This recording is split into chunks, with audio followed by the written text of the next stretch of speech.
제가 전에도 얘기한 적이 있었죠. 이제 어떤 사람이 이제 국제적으로 많은 사람들이 연구를 하는 대만으로 연구를 하러 갔어요. 단체 연구를 하러 간 거죠.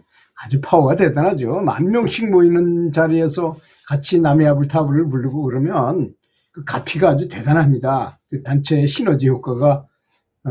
그래서 한 명이 명상하면 100이라면 100명이 하면 1000만이 되는 거죠. 공덕이 그렇게 크니까 그럴 때 같이 연구를 하게 되면 굉장히 강한 그런 가피를 얻을 수 있는데요. 사람들은 종종 그런 생각만 합니다. 어디 명당짜리 기도터, 좋은 기도터에 가면 뭐 효과가 좋다고 하지만 가장 좋은 것은, 그래서 옛말에 그 풍수지리 하는 분들의 말을 들어보면 시내, 많은 사람이 거주하는 시내에는 모두 다 명당이라는 것입니다. 명당짜리가 필요 없다고 말할 정도예요. 그러니까 결국은 사람이 아는 곳이 가장 영적인 에너지가 강한 곳이라는 뜻이에요. 그래서 여러 명이 모이는 그런 종교 행사에 참여해서 같이 연불을 하거나 이런 것이 아주 굉장히 바람직할 것이라고 생각합니다. 그래서 이제 그 대만으로 7사람이 이제 연불 법회에 참가한 거예요. 근데 가만히 보니까 자기는 너무 연불이 안 되는 거예요.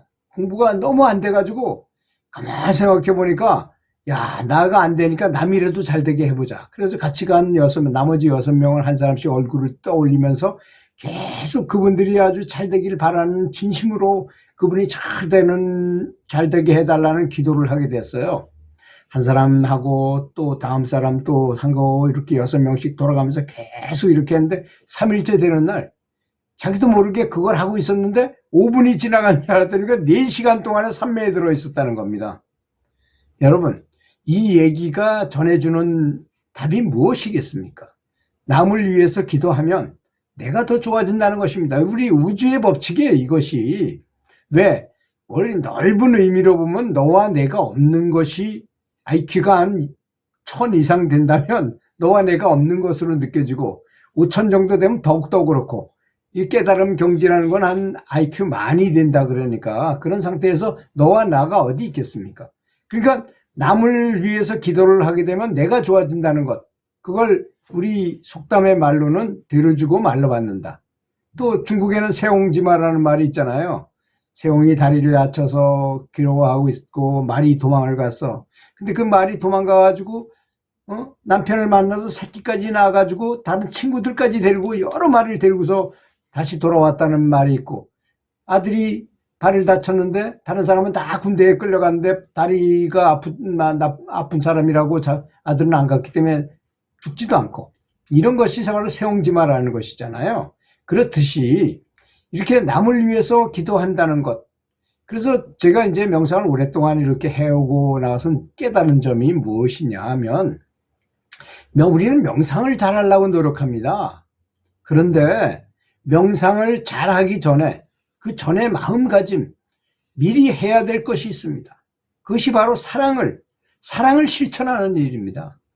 사랑을 실천하는 것과 같이 명상력이 높아지고 명상의 공덕이 높아지고 공력이 세져야지만 그때 무엇인가 깨달음이 오는 것이지, 그냥 오로지 명상에 집중하기만 한다 해서 되는 건 아니라고 저는 생각합니다. 그래서 사랑을 키우자. 자, 사랑을 키우려면 어떻게 해야 될까요? 이제 포항에서 그 감사운동을 해가지고 그 포철에 굉장히 많은 좋은 점이 많았었잖아요. 그 포항에 아주 굉장히 많은 붐이 일어났었죠. 감사운동이. 그래서 나작지 운동이라고. 나부터, 작은 것부터, 지금부터 감사하자. 이런 운동을 했고요. 또 그거보다 더 효과적인 건 100기 운동입니다. 하루에 100가지씩 기록하는 것입니다. 감사한 거를. 저도 한번 그걸 해보니까요, 아주 미운 사람이 있었어요. 저하고 사이가 안 좋고, 집사람입니다. 집사람이 안 좋아 보일 때가 있었어요. 그래서 참 집사람하고 싸움도 많이 하게 되고, 젊을 때 얘기입니다. 그래서 도저히 이혼을 해야 되겠다는 생각까지 몇 번을 했는데, 그쪽에서도 마찬가지, 저도 마찬가지였는데, 한번 아내에 대해서 한번 감사한 걸 한번 써보자. 100가지를 써요. 애를 낳아줘서 고맙다, 살림을 알뜰하게 해줘서 얼굴이 이뻐서 감사했다, 내가 나를 밥을 해줘서 고맙다, 여러 가지 쓰다 보니까 무려 100가지를 써야 됩니다. 100가지 쓰다 보면요, 어떤 거 그 사람의 장점이란 장점은 다 끄집어내야만 그걸 할 수 있거든요. 그렇게 하다 보면 나도 모르게 아내가 감사해지더라고요. 여러분 생각해 보십시오. 가장 뛰어난 머리를 갖고 지혜를 가진 사람이 있어요. 근데 누군가가 앞에서 저 사람이 잘못했던 내가 잘못했던 간에 서로 헤어지는 마당이 됐어요. 헤어지는 게 아주 나쁜 거라고 가정할 때 어떤 경우에는 헤어지는 게 더 좋은 경우도 있겠죠. 물론 사람마다 상황이 다르니까. 그렇지만 헤어지는 건 하여튼 일단 좀 좋지 않은 것으로 바라볼 때, 그럴 때 누가 잘못했던 간에 누가 용서했느냐가 중요한 것입니다. 용서한 사람이 그 사람이 대인인 것입니다. 우리가 잘 알다시피 박목월 시인이 어떤 젊은 여자랑 둘이서 바람이 나가지고 서울에 살다가 서울에 교수로 있다가 제주도 성산포 부근에다가 집을 얻어놓고 거기서 살았어요. 근데 들리는 소문에 그 남편 박목월 본부인이 딱 들어보니까 두 연놈이 너무나 가난하게 산다는 거야. 뭐 그렇잖아요.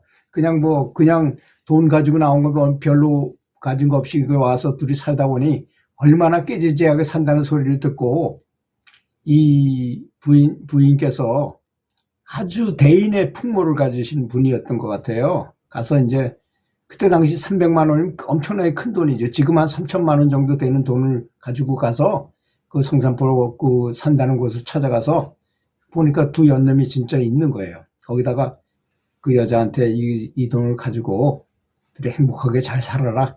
그리고 돌아왔어요. 그냥 아무 소리도 안 하고. 그랬더니 그 아무리 서로 좋아하고 이런 사이라 하더라도 여자가 양심이 있잖아요. 도저히 우리는 살지 못하겠다 해가지고 저는 가겠습니다 해가지고 이제 둘이 헤어지게 됐어요. 그래서 그 사람이 그때 그 감흥을 이별의 노래라는 거 있잖아요. 기러기